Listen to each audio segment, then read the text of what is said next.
My parents said they wouldn't pay my tuition, but my younger brother did. I thought this letter would change everything. In a way, I was right. The envelope was heavier than I expected, thick and crisp with the embossed Northwestern seal shimmering under the afternoon light. My fingers trembled as I ran them across the edge, slicing it open with surgical precision. Ironic, really, for someone who still wasn't officially pre-med. A folded packet slipped out, purple and silver. My heart leapt. I read the first line. "Congratulations, Claire Whitmore." And the scream burst from my throat like it had been waiting there my entire life. "Mom, Dad." I bolted through the hallway, waving the letter above my head like a torch. "I got in. Northwestern. Dad, I got in." They were in the kitchen, mid-conversation. Greg looked up, startled. Sandra dropped the dish towel. Ethan poked his head out from the den. "For real?" he asked, grinning. I shoved the letter into my dad's hands. He scanned it quickly, eyebrows lifting. Then, for a moment that felt eternal, he looked at me. Not just saw me, but looked. And grinned. "My girl," he said, voice thick with pride. "First Whitmore in college. Damn right you did." Sandra pulled me into a hug, soft and smelling of laundry detergent. Her voice was light against my hair. "We've saved for this since the day you were born," she whispered. "You've earned it." We ended up at Sal's that night, our town's idea of fancy, with a white tablecloth, fake candles, and a server named Dennis who pronounced calamari like it was a secret spell. Greg raised a glass of cheap champagne. "To Claire," he said, making everyone lift their glasses. "And to doing things the right way. Grit, not shortcuts. That's how you get into places like Northwestern." I beamed. Even Ethan looked proud, clinking his Sprite to my glass. The server brought out a slice of chocolate cake with Future Wildcat scrawled in frosting. Greg insisted on paying in cash. As we slid into the car afterward, I heard him murmur, "We'll handle the money. Don't worry about that." That night, I stuck the letter to my nightstand with a piece of pink washi tape. I stared at it long after the lights went out, the words glowing faintly in the dark. "This is it," I whispered to myself. "This is what everything's been for." The next week passed in a haze of planning. Sandra took me to the mall to browse bedding for my future dorm room. Greg told me which highways to avoid on the drive to Chicago. Ethan teased me about turning into some elite snob, but I could see in his eyes he meant it affectionately. Then one night, I passed the hallway on my way to refill my water bottle and paused. Sandra was in the kitchen, hunched over the phone, her voice low and tight. "I know what we said," she murmured, "but we can't afford both. We'll have to choose." My parents sat me down like they were about to tell me someone had died. In a way, they did. The kitchen felt off that night. Too quiet. No TV murmuring in the living room. No Ethan raiding the fridge for late-night snacks. Just the hum of the ceiling fan and the clink of ice in my mother's untouched water glass. I knew something was wrong the second I walked in and saw them both sitting, hands folded like they were at a funeral. Greg gestured to the empty chair across from them. "Sit, Claire. We need to talk." I sat. My pulse quickened, but I forced my face to stay calm. I thought of the letter still taped to my nightstand. I thought of what he'd said just last week. "We'll handle the money." That promise shattered before my mother even looked me in the eye. "We've been reviewing our finances," Greg began, his voice low, even. "And we've had to make some difficult decisions." I blinked. "Okay, what does that mean?" "It means," Sandra said softly, "that Northwestern isn't going to be possible this year."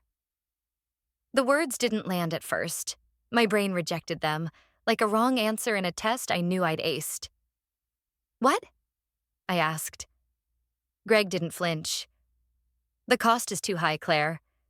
Even with the partial scholarship, we're looking at a massive amount of debt. It's not sustainable." "What about the savings?" I asked, voice rising despite myself. "You said you'd saved since I was born." "Things changed," Sandra mumbled, staring down at the condensation on her glass. There are other priorities now. I stopped myself. Like what? Neither of them answered. I can apply for more scholarships, I said quickly. I can work part-time. Take a loan. People do that. You'll drown in debt before you even apply to med school, Greg said. We're thinking long-term. It's smarter to start local, community college, then transfer. It's not smarter, I snapped. It's smaller. He frowned.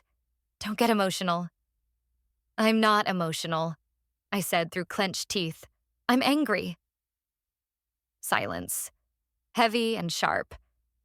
You told me, both of you. You said you were proud. That this was the plan. That we were in this together. Sandra looked at me then, and for the first time I saw it. Guilt. Quiet and paralyzing. You didn't plan to help me, I said, rising from my chair. You planned to replace me. They said they couldn't afford college, but 2 weeks later, they gave Ethan a $50,000 truck. It was one of those unbearably sunny afternoons where the sky seemed to mock you with its perfection. Rows of folding chairs stretched across Franklin High School's yard, filled with proud parents, noisy siblings, and shiny cameras.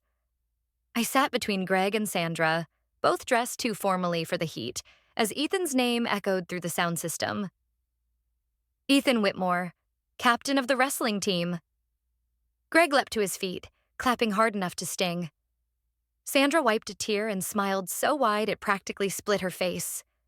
I clapped too, because what else could I do? But my hands stayed low, slow. My smile didn't reach my eyes.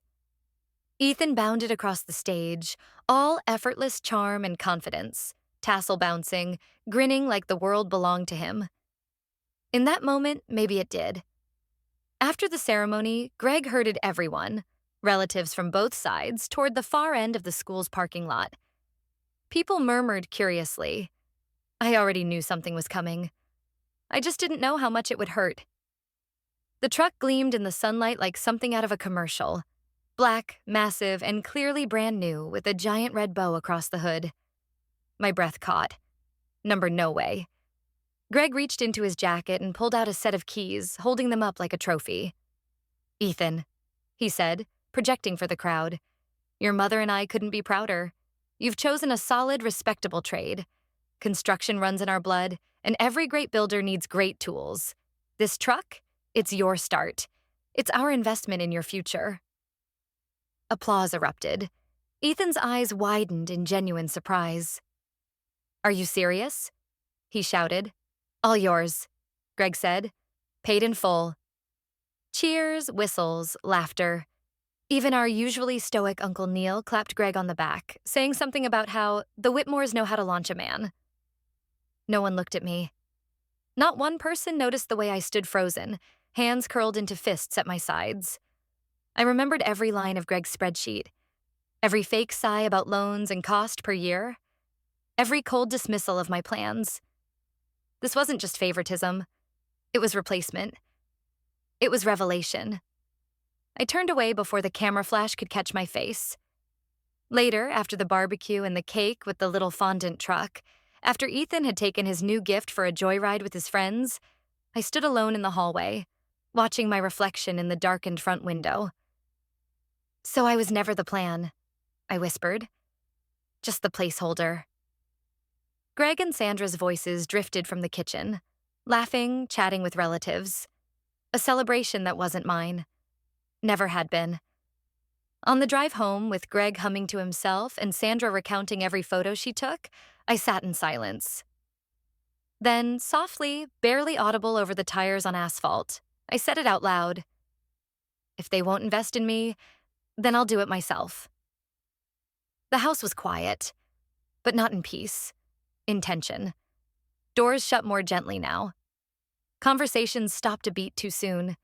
Even the fridge seemed to hum with restraint. I moved through the hallways like I was underwater, watching shadows stretch across polished floors, listening to the new language my family spoke.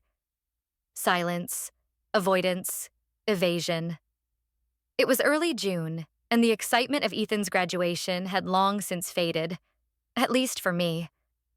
My parents, though, remained in celebratory mode. Ethan was suddenly the golden child in every story. Greg joked with him more. Sandra hovered, offering snacks and compliments like she was trying to mold him into something perfect before the light shifted again. One afternoon, I passed by my parents' bedroom and paused. Behind the door, two voices whispered, strained and clipped. "She's watching," my mother said. "She's not letting it go." "She's smart," Greg replied, "but not enough to change anything. It's done." I moved on, silent, footsteps careful. Later that week, I spotted a glossy new set of gardening tools on the patio. The same tools my mother claimed she couldn't afford last month. Price tags still attached. That same day, Greg left for a fishing weekend with his buddies. His cooler filled, his rod new. The receipt from the bait shop lying casually on the counter. It read $264.19. The spreadsheet he'd shown me? It said our food budget had to be cut. I remembered that clearly. I remembered the pen he tapped against the table as he'd explained how times were tight. I confronted Sandra one evening. She was in the kitchen arranging succulents into brand new ceramic pots. "Are we really out of money?" I asked. "Or is it just me?" She stiffened, her hands pausing midair. "There are things you don't need to know," she said carefully. "And you wouldn't understand." I stared at her. "No," I said, voice calm. "I just don't want you to know the truth." She didn't reply. That night, I went to the family computer in the den. The screen glowed like a lifeline. I typed slowly, deliberately. Scholarship still open. June 2023. Then emergency college funding. Then full-ride alternative to parental support. As the search results loaded, I whispered to myself, "I'll find a way, even if I have to burn the ground beneath me." I wasn't snooping. I was surviving. Greg's office still smelled like cedar and printer ink, with that faint trace of aftershave he overused. The sun filtered through the blinds in clean, sharp lines as I slipped in barefoot, every step rehearsed in my head. It was Saturday. He was out with Ethan, something about power tools and learning the ropes. Sandra was trimming bushes in the front yard, humming to herself. Perfect. I sat at his desk. My fingers hovered over the keyboard. He hadn't changed his password in years. His birthday, the one printed on every driver's license, on the plaque from his 20-year work anniversary, 07181968. The login box dissolved into the familiar desktop. I scanned the folders, eyes sharp, heart dull and steady. Finances, tucked under a layer of generically named folders. Home docs, archives, to-file. Subtle, but not subtle enough. Inside were spreadsheets, dozens of them. I opened one titled Education Planning. At first, it seemed like what he'd shown me, projections, notes on costs, summaries. But then I saw the tabs below. One labeled Private Ledger. I clicked. There it was. A secondary savings account. Separate from the household budget, with a balance that could easily cover 2 years of Northwestern tuition, if not more. My throat tightened, but I kept going. Further down, a scanned document, Ford Motor Company letterhead. My eyes scanned it quickly. Purchase details, VIN, delivery instructions. The date on the file? February, 4 months ago. 2 months before I'd been told there wasn't enough for college. There was more. I clicked through his email. It felt like digging through a coffin and finding something still alive. A message from Sandra. Subject, truck plans. Confirmation. Body. Truck will be ready for graduation. Dealership's keeping it under wraps till pickup. Should we tell Claire before or after her ceremony? Worried about how she'll take it. I leaned back, suddenly aware of the heat under my skin. Not shame. Anger. Controlled, burning anger. I printed the emails, the bank summary, the dealership agreement. One by one, quiet whirs from the printer. I folded them sharply and slid them into my backpack, tucking them beneath a sweatshirt. Not just proof, ammunition. From the kitchen, I heard the front door open. Sandra's voice. Too cheerful. I slipped out the back. That night in my bedroom, I stared at the ceiling while the fan spun in lazy circles. I reached for my phone. Typed slowly. To Mrs. Jensen. Message, I need help, and I need someone who still believes in me. Then I hit send. Some people call teachers mentors. I call Mrs. Jensen my rescue line. The night air clung to my skin like it knew I shouldn't be outside. I sat on the back steps, phone pressed to my ear, toes digging into the cold wooden slats. The neighbor's porch light flickered through the fence, casting long shadows across the lawn. Inside, my parents were asleep, or pretending to be. It didn't matter anymore. I was done being quiet. It rang twice before she answered. Claire? Mrs. Jensen's voice was groggy, but unmistakably warm. Is everything okay? No, I said without hesitation. But it will be if you'll let me explain. And I did. In a tight, controlled voice, I laid it all out. The acceptance, the dinner, the spreadsheet lies, Ethan's graduation, the truck, the emails, the folder marked finances. Her silence on the other end wasn't uncomfortable. It was the kind of listening only certain people know how to do. The kind that lets you collapse without crashing. I'm sorry, I finished. I just didn't know who else to call. There was a long breath before she spoke. Claire? I'm not surprised. That caught me off guard. What? I've seen the way your father speaks to Ethan, the way he looks at you, like you're competent, not beloved. It always bothered me, but I didn't think they'd go this far. I blinked into the darkness, feeling something tighten, then crack inside me. She continued, voice clear now. You need to apply for the Edmonds Foundation Scholarship. Immediately. It's a full ride for students with academic excellence and complicated family situations. I've heard of it, I said, recalling late-night Google spirals. Deadline's in 10 days, she said. You'll need an essay, 2 recommendation letters, and a school counselor to sign off on the financial need form. I don't know if I qualify. I don't even have full access to their bank. I'll help you navigate it, she cut in. I'll write you a letter myself. I'll talk to Ms. Torres at the office. You're not alone, Claire. That hit harder than I expected. I wasn't used to someone saying that and meaning it.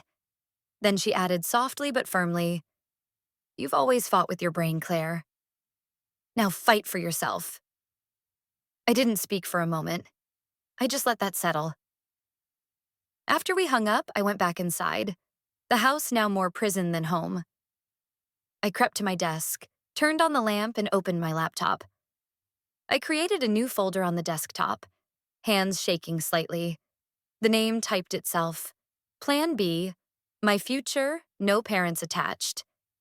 They thought they were careful. They forgot I was raised to be meticulous. The hum of my laptop filled the room like a second heartbeat. Outside, the neighborhood was quiet.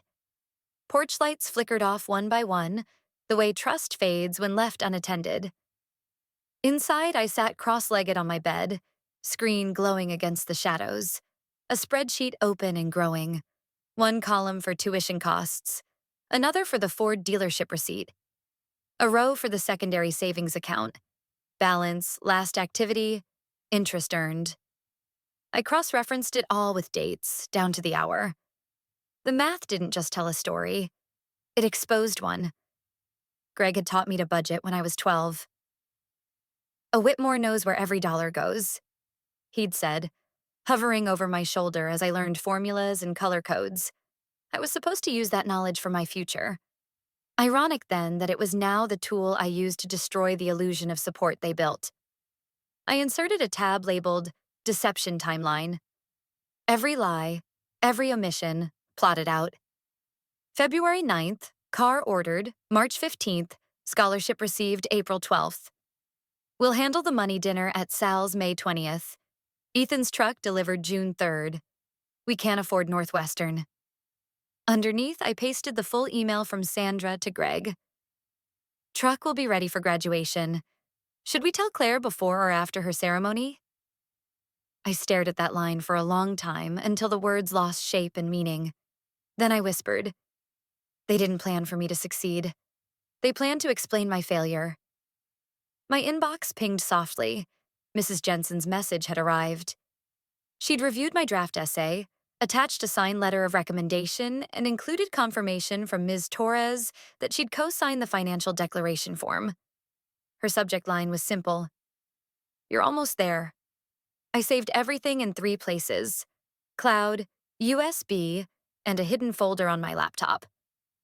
Then I opened a new Word document, typed the header, Statement of Circumstances, Claire Whitmore.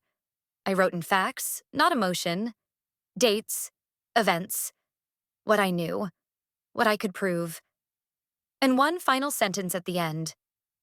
I am applying not to escape my past, but to reclaim my future. I printed it all. As the printer whispered in the corner of my room, I gathered each page and clipped them into a folder. Sleek, black, unmarked. I placed it on my desk, perfectly parallel to the lamp base. Then I turned off the screen. The room fell into shadow.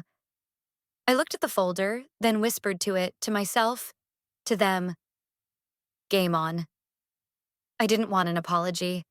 I wanted honesty, even if it hurt. The dinner table was set as if nothing had happened. Roast chicken, steamed carrots, the good plates. Sandra moved with deliberate calm, setting the silverware, topping off Greg's iced tea, like the lie she was living could be dressed in domestic normalcy. Ethan was out with friends, one less variable. It was time. I dropped the folder on the table. Hard. They both looked up. Greg blinked. Sandra froze, still holding the gravy spoon. What's this? He asked.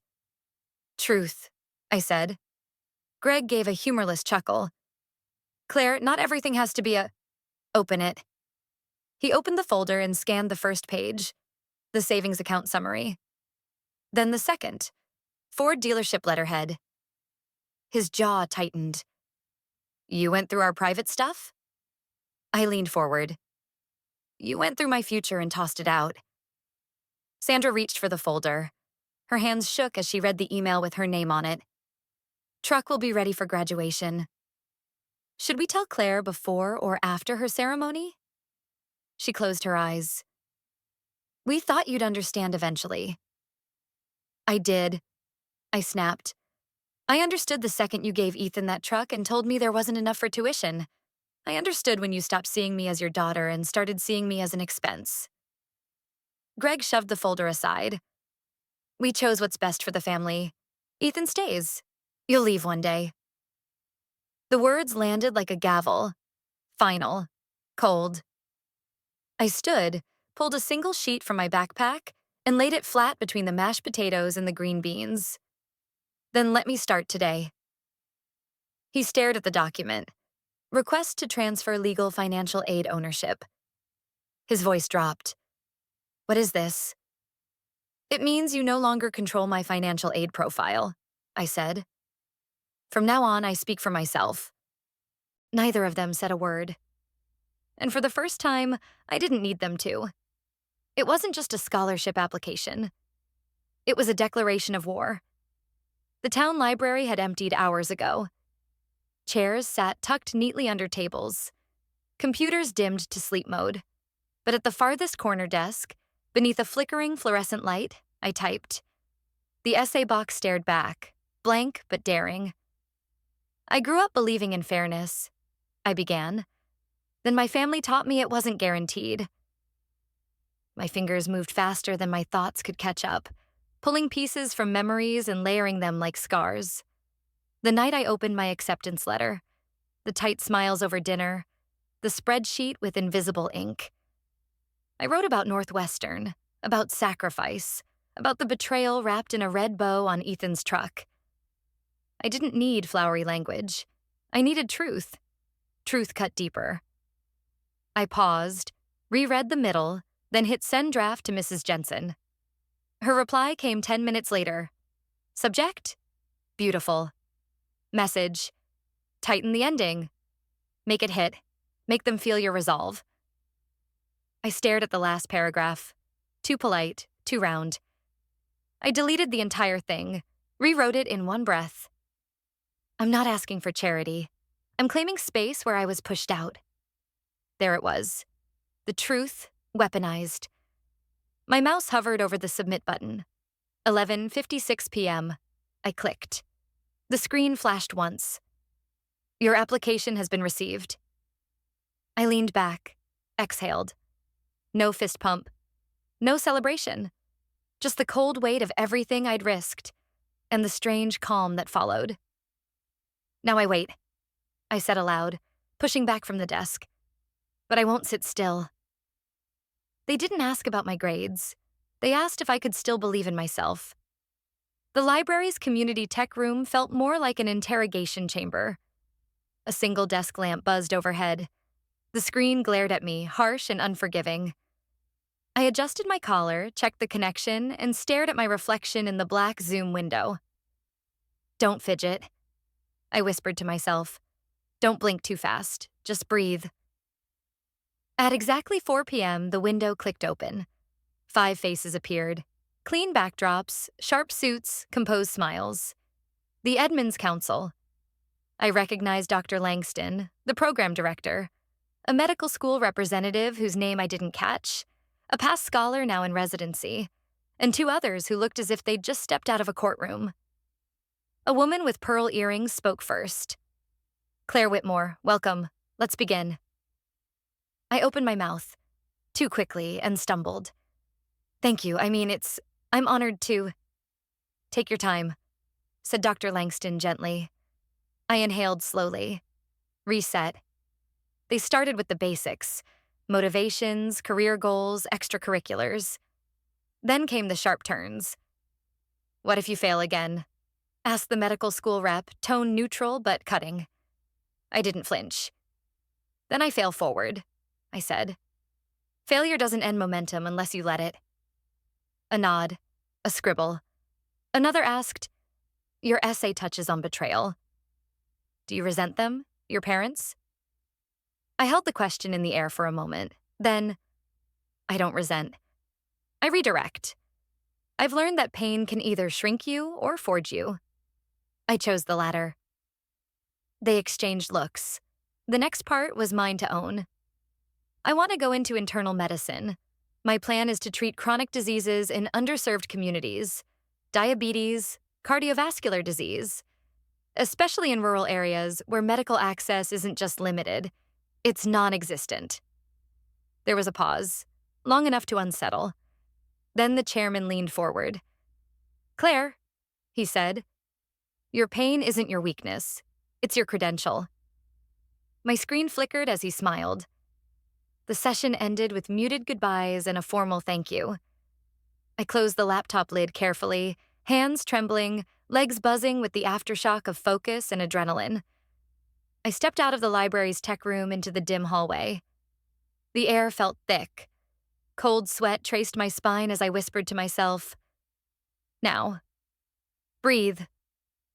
Waiting feels like drowning, but with a smile on your face. The Whitmore house was quieter than usual. Not peaceful, but suffocating. Conversations had been replaced by glances, questions by silences. I moved through it like a ghost, invisible and present at once. I spent that morning cleaning my room, not out of habit, but necessity. I packed away my high school medals into a shoebox, slid my anatomy textbooks into a worn duffel. My Northwestern letter, once pinned proudly above my desk, now rested folded inside my journal. I wasn't superstitious, but I needed the space, physically and mentally. Ethan hovered outside my door around lunchtime. He knocked twice, then stepped in without waiting. I'm sorry they did that, he said, voice low, eyes on the floor. I didn't know they were gonna. He trailed off. I looked at him. Same blue eyes as Greg's, same nervous hands. You didn't stop them either. He winced. I didn't think I could. That's the difference, I said. You thought. I knew I had to. He nodded slowly and left without another word. Later that day, I walked into the kitchen and found a small stack of 20s on the table, weighed down by the salt shaker. No note, no explanation. Just Sandra's version of an apology. Money instead of words. I left it there. Greg walked in while I was filling my water bottle. "So what now?" he asked, not looking at me. "Gonna work at Target? Save up for community college?" I tightened the cap and turned to him.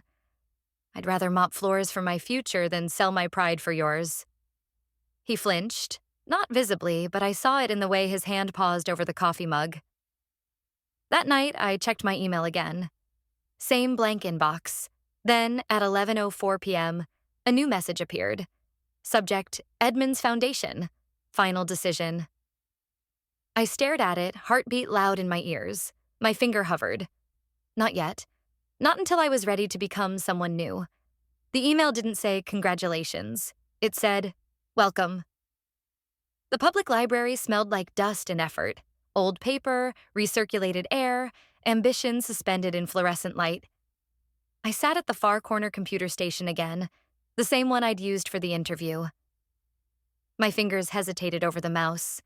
I took a deep breath, clicked open the message. Subject, Edmonds Foundation, final decision. Body, welcome to the Edmonds Scholars Class of 2023. We are proud to award you a full academic scholarship, including tuition, housing, and a living stipend. We believe in your future, because you already do. I didn't cry. Not at first. I sat there, frozen. The kind of stillness that only comes after months of internal screaming. Then I reached for my phone and dialed the one number that had never failed me. Mrs. Jensen picked up on the first ring. "Claire?" I couldn't speak, just breathed. "Did you?" she asked, voice trembling. "I got it," I whispered. She exhaled so hard I could hear her sob on the other end. "You did it. You did it." We stayed on the phone, crying in 2 different zip codes, tethered by something stronger than blood. When we finally said goodbye, it was with laughter through tears. "This is just the beginning," she told me, and I believed her. My phone buzzed again. A message from Ethan. "Ethan, did you get it?" "Ethan, I'm proud. I wish things were different." I didn't reply. There wasn't anything else to say. I went home, packed quietly. My room, once a fortress, now just walls and echoes. I folded my sheets, wiped down the desk, aligned my books like soldiers left behind. Then I wrote a note and placed it on the kitchen table. I'm not abandoning this family. I'm releasing myself from it. No bitterness, no sarcasm, just truth. At 5:50 a.m., I stood at the edge of the street as the sky began to turn the color of courage.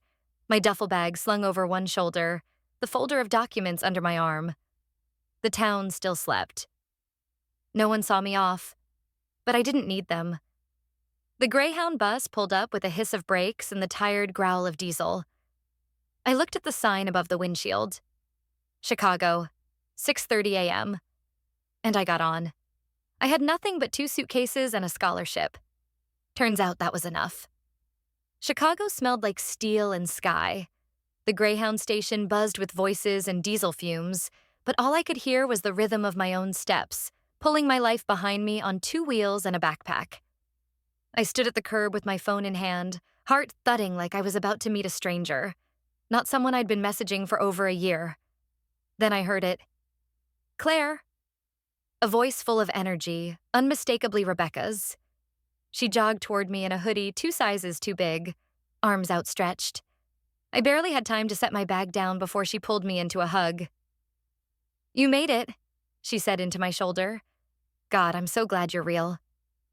She led me to her place, a tiny 3rd-floor apartment with scuffed floors, hand-me-down furniture, and more warmth than any house I'd been in all year.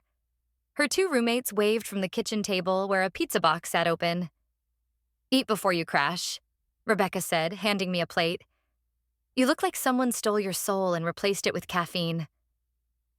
The couch was worn, the fabric pilled and sagging in the middle, but when Rebecca tossed me a blanket and said, "It's lumpy but loyal," I laughed for the first time in weeks. That night, after the lights dimmed and the apartment settled into quiet breathing, I lay on that couch and cried silently. Not from sadness, not from fear, from the overwhelming relief of being out. Out of that house. Out of that silence. Out of the performance of being fine. By the next morning, I was on my laptop, registering for classes, mapping my dorm assignment, and making a spreadsheet for job applications. Rebecca hovered nearby with iced coffee and unsolicited encouragement. "You've got that survivor vibe," she said, watching me plug in course codes. "You'll crush this place." Something inside me softened. Maybe I would. That evening, I refreshed my email between bites of reheated pizza. Subject, Research Assistant Interview, Dr. Hale, Department of Biology. I stared at it, barely breathing. "Looks like the universe just gave you your first yes," Rebecca said, reading over my shoulder. And for the first time in a long time, I smiled without bracing for pain. I didn't expect to hear his voice. Not after all this time. The dorm was silent, save for the low hum of my desk fan and the soft clatter of Rebecca typing in the next room. I had just finished organizing my notes for organic chemistry, my eyes dry from hours of screen time, when my phone lit up with a missed call from a number I didn't recognize. No message. Then, a minute later, a voicemail. I stared at the screen, thumb hovering, breath caught somewhere between anticipation and dread. I tapped play. "Claire, it's me, Ethan." I froze. "I know you probably won't pick up. I wouldn't either. I wanted to tell you something before I lose the nerve." His voice was lower than I remembered, hesitant but calm. "I gave them my savings. All of it. For you. For college. I asked Dad to pass it on to you. He told me he would. But I should have known better." My mouth went dry. I sat down on the edge of the bed, barely noticing the blanket bunching beneath me. "I didn't know they never gave it to you. Not until last week. I found out they spent it on something else. And I lost it, Claire. That's when I realized they never planned to support you." Not really. There was a rustle, like he was shifting in his seat. So I did it myself. I sent the rest of my graduation money, sold my gaming rig, and wired it to Northwestern directly. I used the info from the folder in the living room. I hope it helped. Tears welled, but I didn't let them fall. I couldn't. "You're the only person in this family who ever saw me, who ever expected me to be more than Dad's shadow. I'm sorry I didn't stand up sooner. I'm sorry I didn't fight with you." The message ended in a long pause, and then softly, "Good luck, Claire." I mean it. I sat there, phone pressed against my chest, the weight of that message crashing over me like a wave, unexpected and cleansing. For so long, Ethan had been the golden child, the shielded one, the safe one. And now, he was something else. Not perfect, but seen. I picked up my phone again and typed slowly, deliberately, "Thank you. For seeing me too." For the first time, someone saw my work and didn't attach a family name to it. The biochemistry lab buzzed faintly with the sound of pipettes, low conversations, and the rhythmic hum of centrifuges. The smell of ethanol and metal filled the air. Clean, focused, like the beginning of something real. I stood at Station 3, gloved hands steady, eyes locked on the task ahead. Liver cell protein analysis. Just another skills test. But for me, it was more. Dr. Hale moved down the row, clipboard in hand, expression unreadable. She paused behind me for longer than the others, watching, calculating. I didn't look up. I just kept pipetting. Smooth, fast, accurate.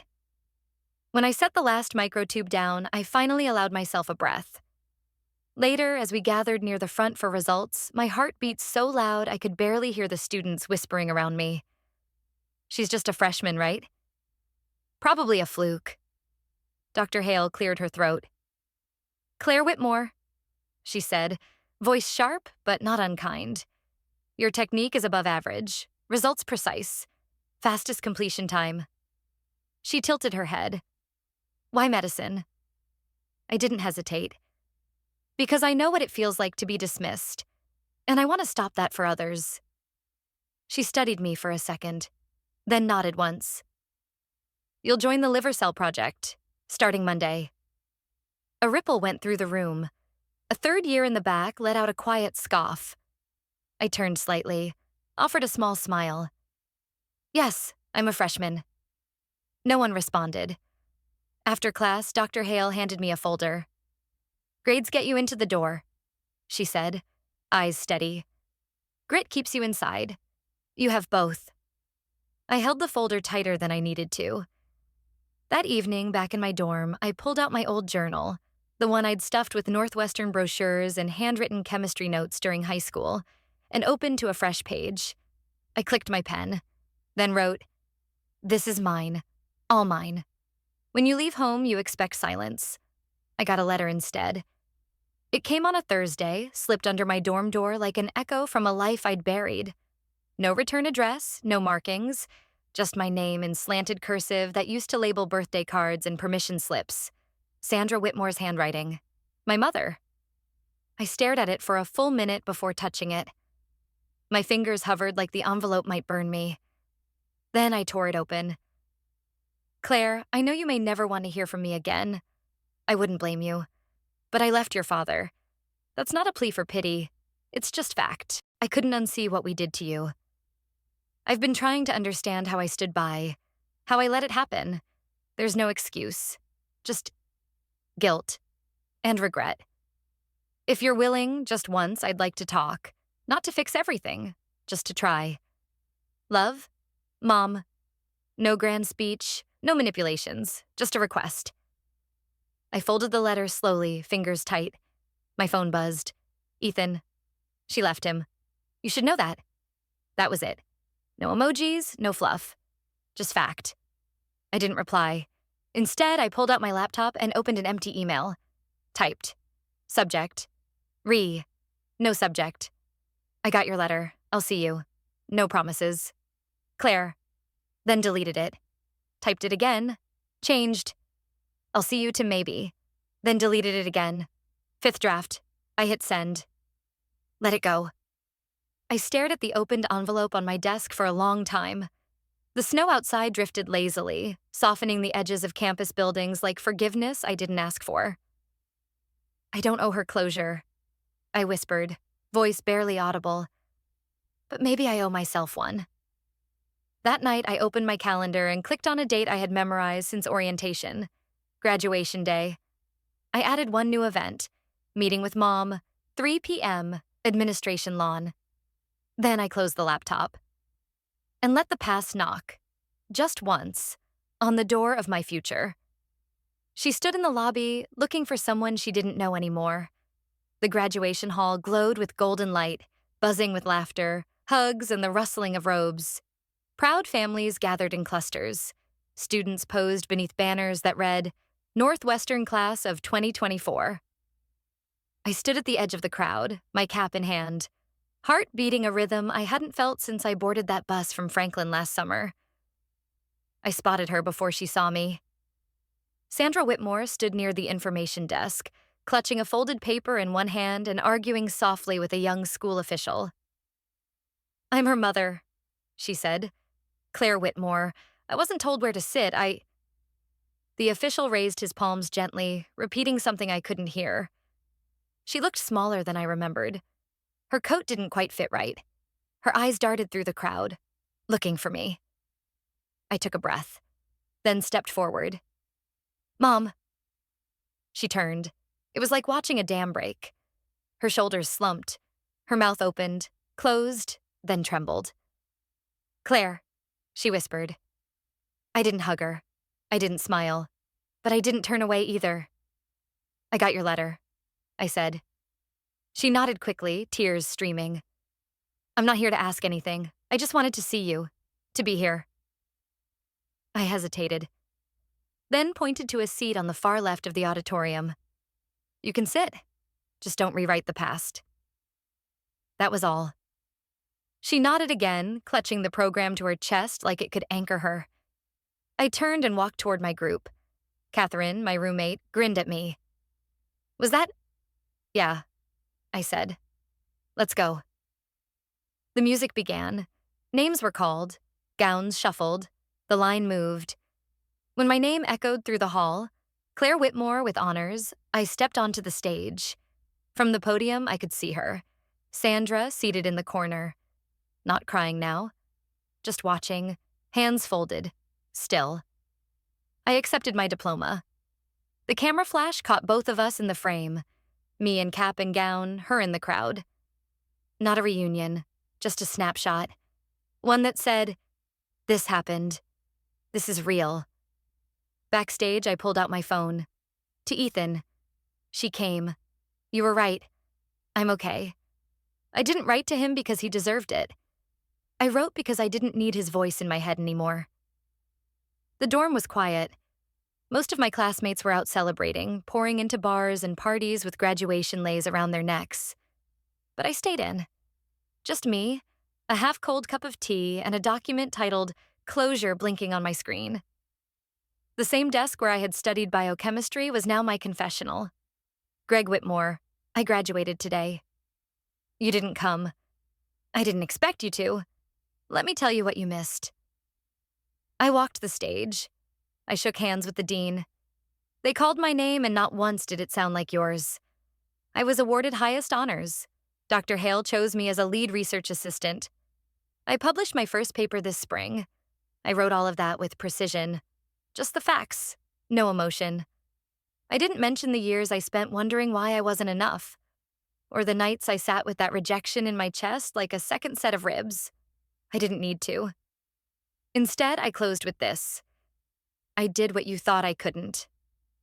You don't have to be proud. I already am. Claire. No flourish, no signature block. I stared at the screen for a long moment. Then, with a single breath, I clicked send. The email vanished. I didn't watch the inbox. I didn't wait for a reply. I'd already written the last chapter in that relationship. Then I turned to the window. The skyline shimmered with Chicago's lights, glass towers reflecting themselves like endless possibilities. And in the dark pane of the mirror, I saw myself. Not the daughter, not the student. Just me. "That's over," I said. And for the first time, it truly was. Blood built my body, but choice built my home. The little restaurant tucked into the corner of West Belmont Avenue wasn't fancy. Exposed brick walls, mismatched chairs, a string of warm fairy lights weaving through ceiling beams. But for me, it might as well have been Versailles. We'd reserved the long table near the back. Rebecca, always the chaos coordinator, had decorated it with blue and silver confetti shaped like stethoscopes. Catherine brought a cake shaped like a stack of medical books. It wobbled dangerously, but no one cared. "You're going to make one hell of a doctor," she said, hugging me tight. I smiled so hard it hurt. Then came the moment that made something in my chest ache in the best way. Rebecca handed me a small box wrapped in recycled newspaper. I opened it slowly, and inside was a deep blue leather-bound notebook. On the cover, embossed in gold, were the words, "Claire's Next Chapter." The table erupted into cheers and clinks of water glasses. Half of us couldn't legally drink yet. "I thought it was time you started writing the story that only you get to write," Rebecca grinned. I laughed, wiping a tear from the corner of my eye. Then I felt a hand on my shoulder. I turned to find Dr. Hale, dressed in her usual blazer and unshakable poise. "I heard this is where the future of medicine is celebrating," she said dryly. Everyone went quiet. "You," she said, nodding to me, "should apply for the university fellowship. You're ready." It was the highest compliment she could offer. I simply nodded, not trusting my voice to hold steady. As the night wound down, I got up to catch some air. The restaurant door gave a gentle chime as I stepped outside. And there she was. Sandra stood across the sidewalk near a planter filled with spring tulips. She wore a simple navy coat. Her eyes, those same eyes I once begged for validation, met mine carefully. "I didn't want to interrupt," she said. "You didn't," I replied. There was a beat of silence between us, thick but not sharp. "You've built something beautiful," she said, voice barely above the street noise. "I won't ask to be in it. Just thank you for letting me see it." I looked at her, not with resentment, not with longing, just clarity. I stepped forward and wrapped my arms around her. A light hug, not a reconciliation, not a promise. Then I turned back toward the restaurant, back to the laughter inside. I paused in the doorway and smiled. "Where were we?" I called out. And the room welcomed me like it always had. By choice, not obligation. I used to want my father's approval. Now I signed my name without hesitation. The lamp cast a soft pool of light on the desk. Outside, the city hummed beneath a fading sky, windows blinking on one by one. My tea had gone cold beside me, untouched for hours. The cursor blinked at the end of the sentence. One more breath before the send. I'd rewritten the personal statement twice, then 3 more times. But now the final paragraph sat bold, unflinching. I come from a family that didn't believe in me, but I believed in myself enough for all of us. There was no apology, no need to explain, just truth. Rebecca's voice echoed faintly from my phone speaker on the desk. She was somewhere in Portland now, 3 time zones away, narrating her own chaos while prepping for law school. So I told him, "If you think I can't quote Ruth Bader Ginsburg and break up with you in the same breath, you don't know me." She laughed. I let her voice linger as I skimmed the final checklist. Transcript. Check. Recommendation. Check. Personal statement. Now complete. A notification buzzed. "Ethan, 8:23 p.m. You gave me courage. I'm paying it forward." Attached was a photo, him standing next to a design board, half smiling, charcoal pencil in hand. I stared at the image longer than I meant to, my throat tightening. Not from sadness, from pride. I replied with just a heart. Then I turned back to the screen. My name stared back at me from the top of the application. Claire Whitmore, MD candidate, class of 2028. No one else's name next to it. No attachments. No inherited shadows. I clicked submit. A single click, but it felt like a door opening and slamming shut at the same time. The laptop gave a soft ping and went quiet. I closed it slowly and turned toward the window. The city lights reflected in the glass, a constellation of second chances. I touched the glass lightly with my fingers and whispered, "This is just the beginning." And for once, it truly was. Betrayal cut deep, but justice, though delayed, finally found its mark. When those who believed themselves untouchable were exposed, it became clear that no fortress built on lies can withstand the relentless tide of truth. Like the final chord of a long-forgotten melody, justice may arrive late but resonates powerfully once heard. Sometimes it only takes one brave choice to rewrite a destiny long buried beneath injustice. If you enjoyed this story, don't forget to like, share, subscribe, and comment your thoughts below. Type 1 if you resonate with this story.